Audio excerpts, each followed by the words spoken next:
नमस्कार, स्वागत है आपका। आप देख रहे हैं राज्यसभा टीवी। मैं हूं आपके साथ अमृता चौरसिया। खबरों को तफसील से जानेंगे, लेकिन उससे पहले नजर हेडलाइंस पर। हरियाणा में जाट आंदोलन में 3 की मौत। रोहतक भिवानी में कर्फ्यू, 9 जिलों में सेना तैनात, 6 जिलों में इंटरनेट और SMS सेवा बंद।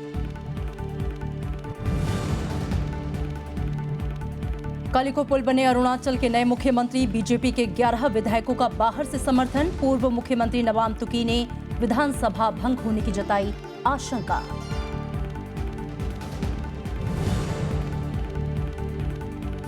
राज्यसभा के सभापति ने सदन के नेताओं की आज बुलाई बैठक। बजट सत्र को सुचारू रूप से चलाने पर होगी चर्चा। सत्र की रणनीति को लेकर वरिष्ठ कांग्रेस नेताओं से मिलेंगी सोनिया गांधी।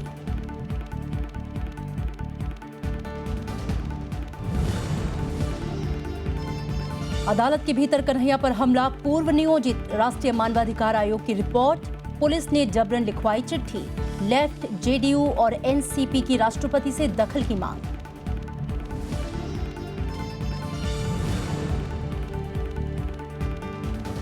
और प्रधानमंत्री नरेंद्र मोदी से आज KP शर्मा ओली की मुलाकात। पनबिजली, मधेशी और नेपाल के पुनर्निर्माण पर होगी चर्चा।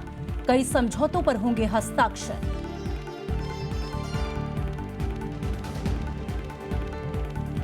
और खबरें विस्तार से। हरियाणा में जाट आरक्षण आंदोलन ने हिंसक रुख अख्तियार कर लिया है। हिंसा में अब तक 3 लोग जान गंवा चुके हैं। रोहतक और भिवानी में कर्फ्यू लगा दिया गया है। उपद्रवियों को देखते ही गोली मारने के आदेश दिए गए हैं। 9 जिलों में सेना तैनात है। केंद्र ने 3300 अर्धसैनिक बलों को तैनात किया है और इस बीच जाटों ने मुनक नहर का पानी भी रोक दिया है। हालात को देखते हुए केंद्रीय गृह मंत्री राजनाथ सिंह की अध्यक्षता में उच्च स्तरीय बैठक हुई है। केंद्र ने मामले से निपटने के लिए राज्य सरकार को हर मुमकिन मदद का भरोसा दिया है। हरियाणा के रोहतक में शुक्रवार को जाट समुदाय का आंदोलन हिंसक हो गया। आंदोलनकारियों को काबू में करने के लिए अर्धसैनिक बलों को गोलियां चलानी पड़ी। प्रदर्शनकारियों ने राज्य के वित्त मंत्री कैप्टन अभिमन्यु के घर में आग लगा दी और कई गाड़ियों को फूंक डाला। मॉब में से किसी व्यक्ति ने देसी कट्टे से एक BSF के जवान पर गोली चलाई। जो BSF के जवान को गोली लगी और BSF ने सेल्फ डिफेंस में गोलियां चलाई। रोहतक में धारा 144 लगाने के बाद शुक्रवार को इंटरनेट और SMS सेवा भी बंद कर दी गई। आंदोलनकारी जगह जगह रेल पटरियों और सड़कों पर बैठे हैं। हरियाणा रोडवेज ने कई सेवाएं रोक दी हैं। रेलवे के मुताबिक 550 से ज्यादा रेलगाड़ियों के आवागमन पर असर पड़ा है। कई जिलों में स्कूल और बाजार भी बंद हैं। सरकार की अपील के बावजूद प्रदर्शनकारियों ने आंदोलन खत्म करने से इनकार कर दिया है। हमें डिमांड यही है कि स्टेट लेवल पे जो बैकवर्ड क्लास की रिजर्वेशन है 27% जो रिजर्वेशन है उसमें हमें शामिल किया जाए और बिल पेश करके दिया जाए और सेंटर में जो अदर बैकवर्ड क्लास की रिजर्वेशन है उसमें जाट कास्ट को इंक्लूड किया जाए। इससे पहले चंडीगढ़ में सर्वदलीय बैठक हुई। इसमें सभी दलों ने आंदोलनकारियों से शांति की अपील की। विधेयक का प्रारूप तैयार करने के लिए हमने एजिटेशन के लोगों को भी कहा है कि उसका प्रारूप तैयार करिए। विपक्ष से भी सुझाव मांगे हैं, उधर से उन्होंने भी लिखित सुझाव देने की बात हमको कही है, लेकिन हम अपनी ओर से, सरकार की ओर से उसका प्रारूप तैयार करेंगे और यदि सहमति बनती है तो अगले सत्र में हम लेकर के आएंगे। कांग्रेस और INLD ने आरक्षण में सबका ध्यान रखने और विधानसभा का विशेष सत्र बुलाने की मांग की। जो हमारा आइडियल वो था रिजर्वेशन का, जो सर्व मान्य था, सर्व जातीय मान्य था, उसके आधार पे जो है इसका समाधान निकाला जाए ताकि किसी का नुकसान ना हो और लाभ सबको मिले। हमने कहा है सरकार को कि आप सत्र बुलाएं, सत्र बुलाकर उसके अंदर आप एक बिल लेकर आए। बाकी उस पर फैसला क्या होना है वो सरकार बताएगी। हमने अपना जो निर्णय था उनको बता दिया और शांति बनाए रखने के लिए हम लोगों से अपील करते हैं। केंद्र सरकार ने भी कहा कि वो जाट आरक्षण के लिए नया रास्ता तलाशने की कोशिश कर रही है। माहौल उग्र नहीं होना चाहिए, शांति बनाए रखनी चाहिए, अपील करता हूं। और भारतीय जनता पार्टी पहले से इस पक्ष में है। कुछ कानूनी तकनीकी खामी की वजह से आरक्षण सुप्रीम कोर्ट द्वारा निरस्त हुआ। सरकार इसके उपाय खोज रही है और मुझे उम्मीद है कि जल्द ही ऐसा कोई उपाय हमें मिलेगा जिससे जाट आरक्षण दोबारा लागू हो सके। जाट समुदाय OBC कोटे में आरक्षण की मांग कर रहा है। यूपीए सरकार ने 2014 में जाट समुदाय को ओबीसी में शामिल किया था, लेकिन सुप्रीम कोर्ट ने इसे रद्द कर दिया था। Bureau report, Rajya Sabha TV. Kalikho Pul Arunachal Pradesh के नए मुख्यमंत्री बन गए हैं। उन्होंने कहा है कि जल्द ही वो मंत्रिमंडल का विस्तार करेंगे। हालांकि पूर्व मुख्यमंत्री नबाम तुकी ने आशंका जताई है कि नई सरकार राज्य में ताजा चुनाव का रास्ता साफ करने के लिए विधानसभा को भंग कर सकती है। इससे पहले राष्ट्रपति ने कल राष्ट्रपति शासन हटाने के कैबिनेट के प्रस्ताव को मंजूरी दे दी। I, Kaliho Pul, do swear in the name of God. Arunachal Pradesh में 2 महीने तक चले राजनीतिक संकट के बाद बागी कांग्रेस नेता कलिखो पुल ने कल रात मुख्यमंत्री के रूप में शपथ ली। पूर्व मुख्यमंत्री नबाम तुकी के नेतृत्व के खिलाफ बगावत करने वाले पुल को राज्यपाल जेपी राजखोवा ने राजभवन में पद और गोपनीयता की शपथ दिलाई।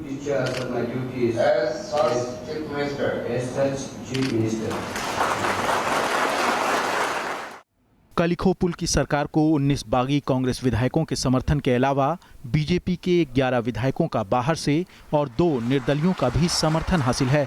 शपथ ग्रहण के बाद पुल ने कहा कि समर्थन करने वाले विधायकों से सलाह मशवरे के बाद वो मंत्रिमंडल का विस्तार करेंगे। मंत्रिमंडल का विस्तार हम साथी लोग से डिस्कस करके और एक्सलेंसी से हम डिस्कस के टाइम फिक्स करेंगे। पब्लिक ने भी साथ दिया और यहाँ तक पहुँचाया, सरकार को चेंज किया है, लीडरशिप को चेंज किया है। हम आगे अच्छा काम करेंगे। लोगों का जो विश्वास है मैं उसमें पूरा खरा उतरने का मैं कोशिश करूँगा। हालांकि पूर्व मुख्यमंत्री नबाम तुकी ने आशंका जताई है कि नई सरकार राज्य में ताज़ा चुनावों का रास्ता साफ करने के लिए विधानसभा को भंग कर सकती है। इससे पहले सुप्रीम कोर्ट ने राज्य में सरकार गठन का रास्ता साफ कर दिया था, जिसके बाद राज्य से राष्ट्रपति शासन हटा लिया गया। राज्यपाल जेपी राजखोवा ने आरोप लगाया है कि सुप्रीम कोर्ट को गलत जानकारी देकर गुमराह करने की कोशिश की गई।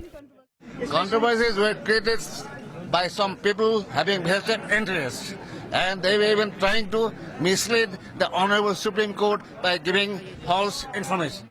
इससे पहले कल सुप्रीम कोर्ट ने अरुणाचल प्रदेश विधानसभा में बहुमत साबित करने के लिए शक्ति परीक्षण के अंतरिम आदेश की कांग्रेस की मांग नामंजूर कर दी। राज्य में राजनीतिक संकट के मद्देनजर 26 जनवरी को राष्ट्रपति शासन लागू किया गया था। Bureau report, Rajya Sabha TV. Rajya Sabha के सभापति मोहम्मद हामिद अंसारी ने 23 फरवरी से शुरू हो रहे बजट सत्र से पहले आज सर्वदलीय बैठक बुलाई है। संसद के बीते 2 सत्र लगातार अवरोध के मद्देनजर बाधित रहे थे। इसी के मद्देनजर कार्यवाही सुचारू रूप से चलाने के लिए सभापति ने सभी दलों को बातचीत के लिए बुलाया है। इस बैठक में प्रधानमंत्री नरेंद्र मोदी को भी आमंत्रित किया गया है। गतिरोध को तोड़ने के लिए बुधवार को सभापति ने राज्यसभा में बीजेपी और कांग्रेस के नेताओं के साथ अनौपचारिक बैठक भी की थी। संसद के लगातार बीते 2 सत्रों में अवरोध की वजह से सरकार अपने आर्थिक एजेंडे से जुड़े कई विधेयकों को पारित कराने में नाकाम रही है। और इधर कांग्रेस अध्यक्ष सोनिया गांधी ने भी बजट सत्र के दौरान पार्टी की रणनीति तय करने के लिए पार्टी के वरिष्ठ नेताओं की आज बैठक बुलाई है। ये बैठक राज्यसभा के सभापति मोहम्मद हामिद अंसारी की ओर से बुलाई गई बैठक के ठीक बाद होनी है। जेएनयू छात्र नेता कन्हैया कुमार की देशद्रोह के आरोप में गिरफ्तारी, हैदराबाद विश्वविद्यालय के दलित शोधार्थी रोहित वेमुला की खुदकुशी और अरुणाचल प्रदेश के घटनाक्रम जैसे मुद्दों को लेकर कांग्रेस सरकार के खिलाफ सख्त है। वहीं लोकसभा अध्यक्ष सुमित्रा महाजन और संसदीय कार्य मंत्री एम वेंकैया नायडू ने भी सोमवार को अलग अलग सर्वदलीय बैठकें बुलाई हैं। संसद का बजट सत्र 23 फरवरी से शुरू हो रहा है। राष्ट्रीय मानवाधिकार आयोग ने अदालत परिसर में जेएनयू छात्र संघ अध्यक्ष कन्हैया कुमार पर हमले को लेकर दिल्ली पुलिस पर सवाल उठाए हैं। आयोग की जांच टीम ने अपनी रिपोर्ट में कहा कि कन्हैया कुमार पर अदालत परिसर में हमला संगठित और पूर्व नियोजित लगता है। रिपोर्ट में यह कहा गया है कि ऐसा इसलिए हुआ क्योंकि पुलिस की तरफ से सुरक्षा में भारी लापरवाही बरती गई। राष्ट्रीय मानवाधिकार आयोग का कहना है कि कन्हैया कुमार के जिस खत को पुलिस ने जारी किया था वो खत उन्होंने अपनी मर्जी से नहीं लिखा था। रिपोर्ट में यह भी कहा गया कि कन्हैया पर मनोवैज्ञानिक दबाव बनाया गया और अदालत में पेशी से पहले बयान जारी करवाया गया। और वहीं सुप्रीम कोर्ट ने शुक्रवार को देशद्रोह के आरोपी कन्हैया कुमार की जमानत याचिका पर सुनवाई से इनकार कर दिया। हाईकोर्ट में भी इस मामले पर सुनवाई नहीं हो पाई और इसी बीच वामदल, आरजेडी, जेडीयू और एनसीपी नेताओं ने राष्ट्रपति से मुलाकात कर उनके दखल की मांग की। सुप्रीम कोर्ट ने शुक्रवार को जेएनयू छात्र संघ के अध्यक्ष कन्हैया कुमार की जमानत याचिका पर सुनवाई करने से मना कर दिया। सुप्रीम कोर्ट ने दलील दी कि इस तरह के मामलों में याचिकाकर्ता को पहले निचली अदालत में जाना चाहिए। अगर सुप्रीम कोर्ट ऐसे मामलों में सुनवाई करेगा तो ये संदेश जाएगा कि बाकी अदालतें फैसला लेने में सक्षम नहीं हैं। सुप्रीम कोर्ट के इनकार के बाद मामला हाई कोर्ट में चला गया, लेकिन तकनीकी दिक्कतों की वजह से सुनवाई नहीं हो पाई। उन्होंने कहा कि आप हाई कोर्ट जाइए, आपको जो है किसी तरह की भी यहाँ भारत सरकार और दिल्ली गवर्नमेंट, दिल्ली जो पुलिस है, उन्होंने आश्वासन दिया किसी तरह का कोई समस्या नहीं होगी और आप अपनी बेल एप्लीकेशन जो कानून के प्रावधान में है 439 में आप हाई कोर्ट जा सकते हैं, तो आप हाई कोर्ट जाइए। वहीं दिल्ली पुलिस का कहना है कि अगर कन्हैया कुमार को जमानत मिल जाती है तो भी मौजूदा हालात को देखते हुए उसे सुरक्षा दी जाएगी। अगर चूंकि कन्हैया एक कंट्रोवर्शियल केस में इन्वॉल्व है, तो हो सकता है कि उसके लिए हमें कुछ सुरक्षा देनी पड़ेगी अगर उसे उसकी बेल हो जाती। उधर कथित रूप से देशद्रोही नारे लगाने वालों के खिलाफ वकीलों ने पटियाला हाउस कोर्ट से मार्च निकाला। वकीलों ने दोषियों के खिलाफ सख्त से सख्त कार्रवाई करने की मांग की है। जो हमारे राष्ट्रीय प्रतीकों का, राष्ट्रीय सम्मान का, हमारे देश का आदर नहीं कर सकती, उसके खिलाफ एक शांतिपूर्ण मार्च निकालकर हमें संदेश देना चाहते हैं कि अगर आप इस देश के खिलाफ होंगे तो आपके खिलाफ खड़े होने के लिए हम कहीं पीछे नहीं हट रहे। जेएनयू मामला राजनीतिक गलियारों में भी लगातार गूंज रहा है। एक तरफ जहां बीजेपी कांग्रेस पर राजनीति करने का आरोप लगा रही है, तो वहीं कांग्रेस और सीपीआई केंद्र सरकार की मंशा पर सवाल उठा रहे हैं। कांग्रेस उपाध्यक्ष राहुल गांधी ने कहा कि देशभक्ति के लिए उन्हें किसी के सर्टिफिकेट की जरूरत नहीं है। मैंने कहा कि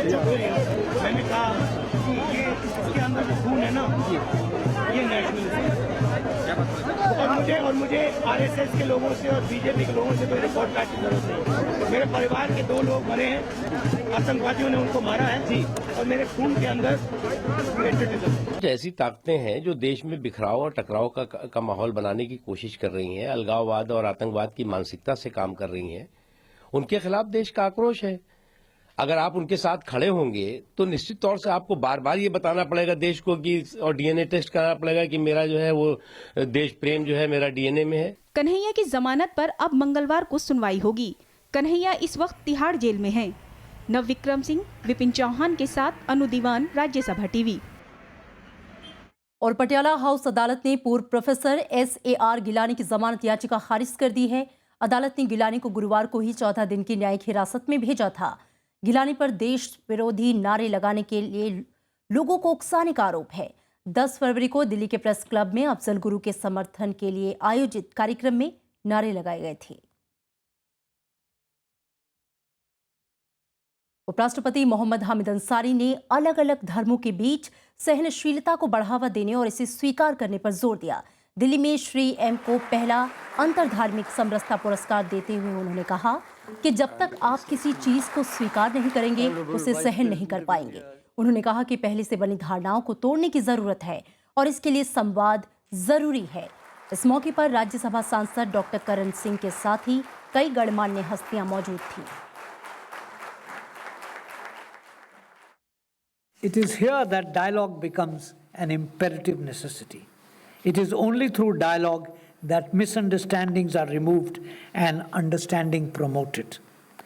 How, then, should the dialogue be initiated or conducted? अगर माओवादी हिंसा छोड़ते हैं तो उनसे बातचीत हो सकती है।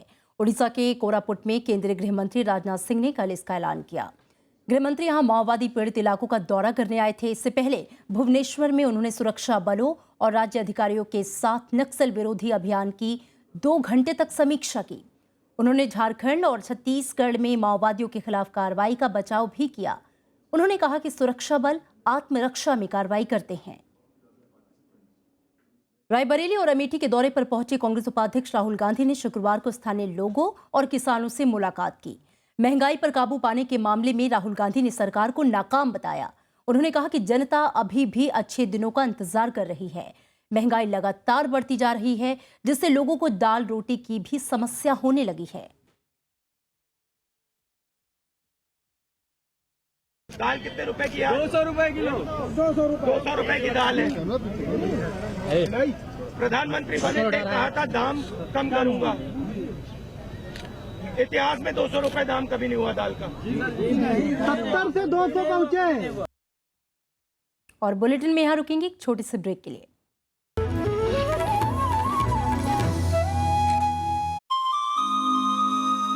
उपन्यास, कहानी, गजल और कविताएं जिनके कलम से सच के हो जाती हैं काबिले फिक्र। रात रात भर मोरा पिहके, बैरिन नींद न आए, बड़े भोर सारस के कारे, नदिया तीर बुलाए। लिखना मेरा शौक नहीं है, मेरा जीवन है, मेरी आत्मा है, इसलिए मैं घबराया नहीं, चलता रहा। मिलिए शख्सियत में साहित्य की दुनिया के मकबूल सितारे राम दरश मिश्र से। शनिवार रात 10:30 बजे और रविवार सुबह 11 बजे सिर्फ राज्यसभा टीवी पर।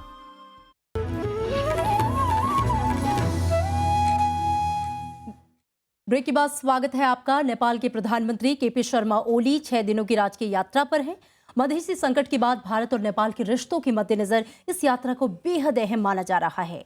ओली आज प्रधानमंत्री नरेंद्र मोदी से मुलाकात करेंगे, जिसमें दोनों देशों के बीच पनबिजली और भूकंप से पुनर्निर्माण में भारत के सहयोग पर बातचीत होने की उम्मीद है।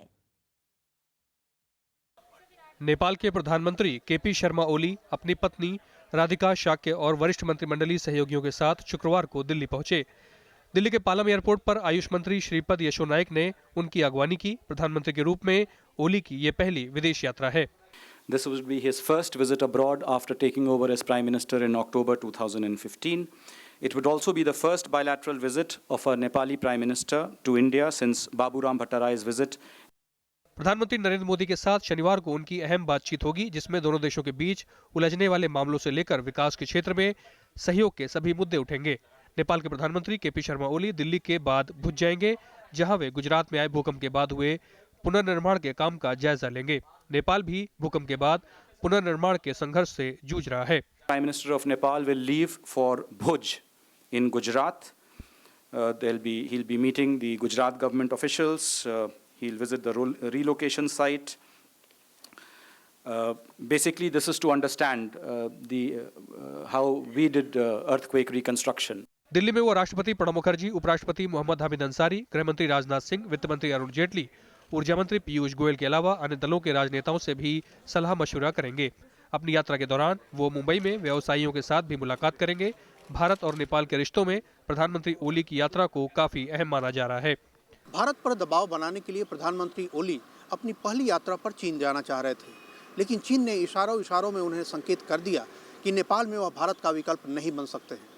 अब अगर प्रधानमंत्री ओली दिल्ली आए हैं तो उन्हें चाहिए कि मधेसियों के साथ अपने मतभेदों को दूर कर नेपाल को स्थिरता और विकास के रास्ते पर आगे ले जाएं। राज्यसभा टेलीविजन के लिए कैमरा पर्सन अश्विनी के साथ दिल्ली से अखिलेश सुमन। और इस बीच नेपाल ने कहा है कि दोनों देशों के बीच पहले के द्विपक्षीय समझौतों और परियोजनाओं को लागू नहीं होने की दशा में विश्वास की कमी पैदा हो सकती है। नेपाल की सूचना मंत्री एस राय ने कहा कि प्रधानमंत्री ओली की भारत यात्रा का मकसद दोनों देशों के बीच दोस्ताना रिश्तों को मजबूती प्रदान करना है। उन्होंने लंबित विकास परियोजनाओं के क्रियान्वयन में तेजी लाने पर जोर दिया। साथ ही कहा कि दोनों देशों के बीच गलतफहमियां दूर करने के लिए पूर्व के समझौतों को तेजी से लागू करने की जरूरत है। उन्होंने कहा कि ओली भारत से लौटने के बाद जल्द ही चीन की यात्रा करेंगे।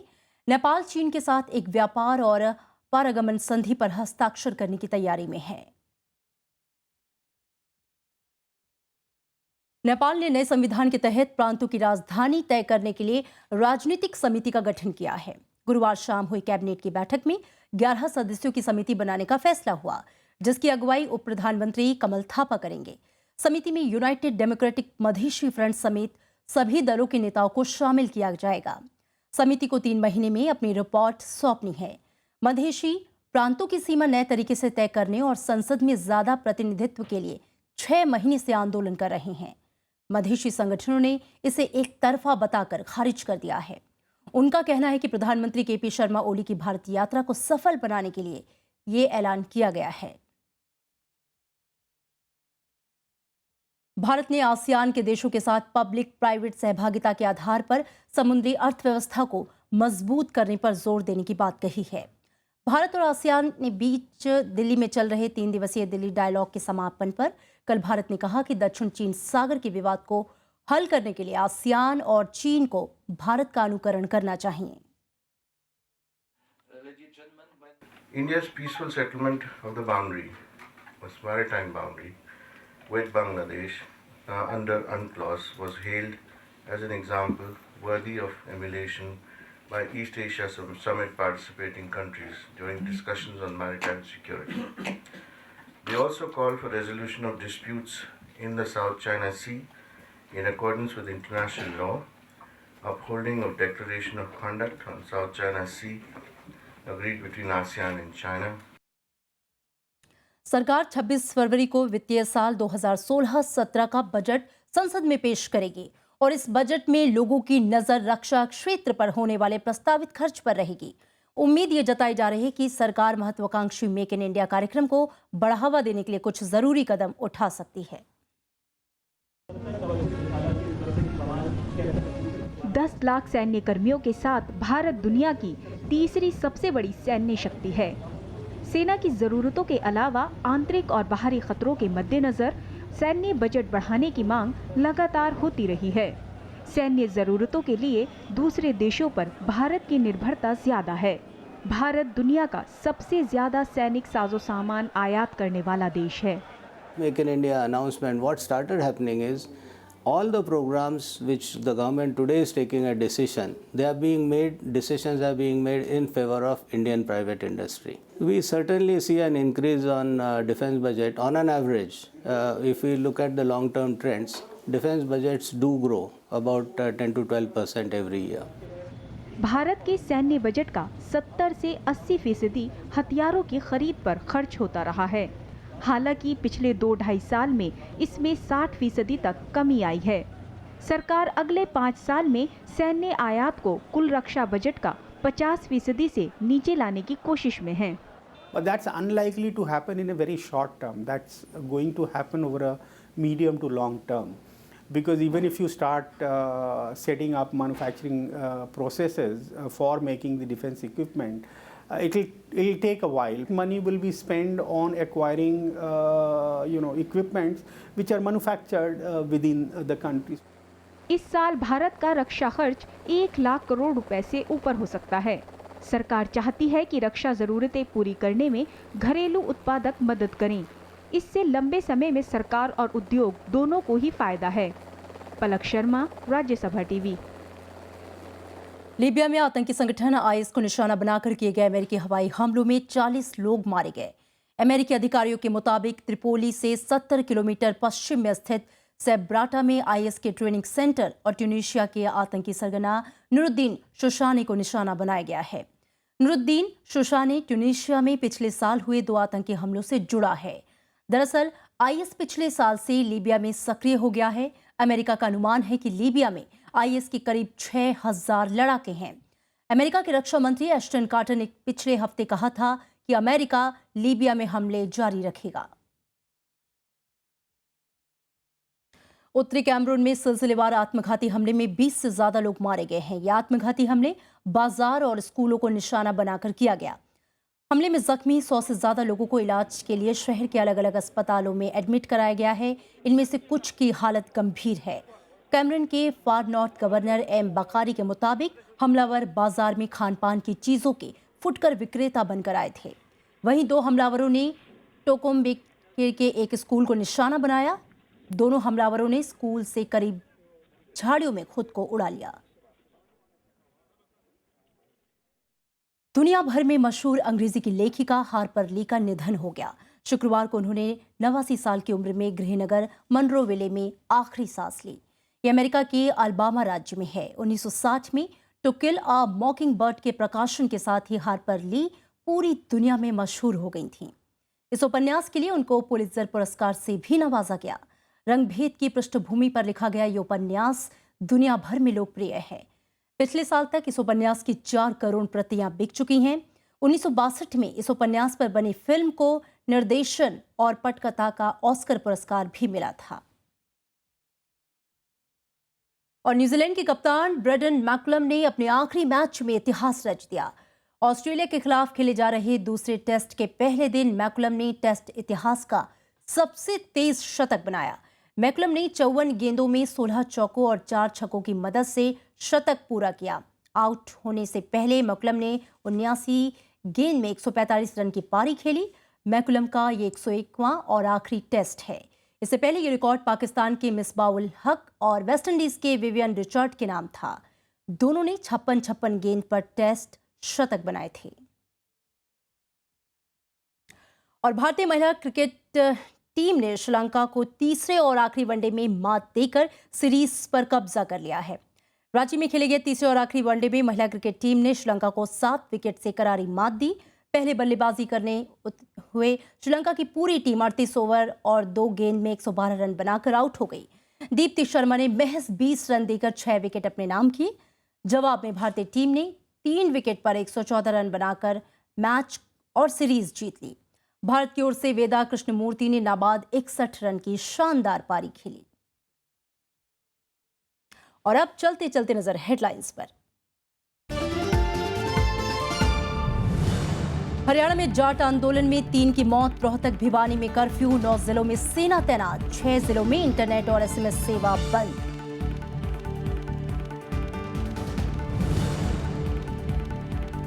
बालिको पुल बने अरुणाचल के नए मुख्यमंत्री। बीजेपी के 11 विधायकों का बाहर से समर्थन। पूर्व मुख्यमंत्री नबाम तुकी ने विधानसभा भंग होने की जताई आशंका।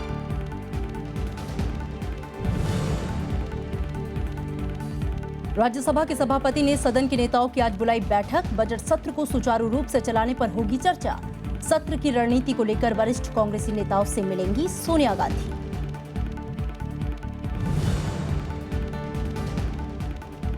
अदालत के भीतर कन्हैया पर हमला। पूर्व नियोजित राष्ट्रीय मानवाधिकार आयोग की रिपोर्ट। पुलिस ने जबरन लिखवाई चिट्ठी। लेफ्ट, JDU और NCP की राष्ट्रपति से दखल की मांग।